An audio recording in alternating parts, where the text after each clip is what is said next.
Bonsoir Lucas. Bonsoir Anne-Claire. Alors ces robots, on les imagine toujours comme nos clones, mais finalement avoir des bras et des jambes, c'est pas ce qu'il y a de plus pratique. Oui, ou même des roues, Anne-Claire, ça peut même être un handicap. Regardez, dans ces débris, après une explosion ou un séisme, un robot classique avec des roues ou des chenilles risque de trébucher au premier obstacle. Alors qu'un robot qui ressemble à un serpent, regardez, il mesure à peu près 1 mètre de long, il se déplace en ondulant, comme un serpent tout simplement. Lui, il est parfaitement à l'aise pour se déplacer parmi les débris. Ne vous inquiétez pas Anne-Claire, il ne nous veut que du bien.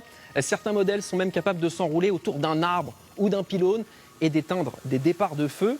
D'autres, grâce à de l'air comprimé, sont capables de se gonfler très rapidement et ainsi déplacer des charges pouvant peser jusqu'à 100 kg ou à l'inverse, de se réduire et devenir si petit qu'il peut passer dans des trous de souris. Là, équipé d'une caméra, il pourra repérer des survivants et donner l'alerte au secours.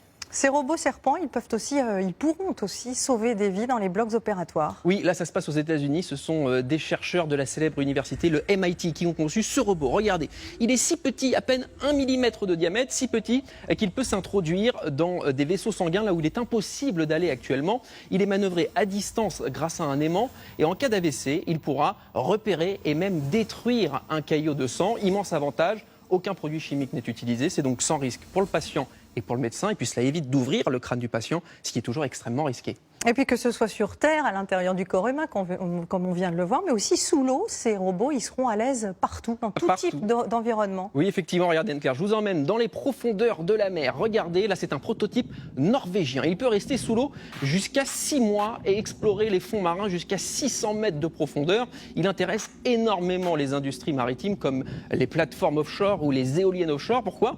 Eh bien parce que vous le voyez, il est capable d'effectuer des petites opérations de maintenance. Il peut souder, visser, dévisser, déboucher des conduits, avec à la clé des économies colossales. Actuellement, il faut faire venir par bateau un sous-marin avec un équipage, des plongeurs. Ça peut coûter jusqu'à 100 000 € par jour d'intervention. Et puis, autre immense avantage, ces serpents, ils restent sous l'eau. Ils peuvent donc intervenir même si la mer est très agitée.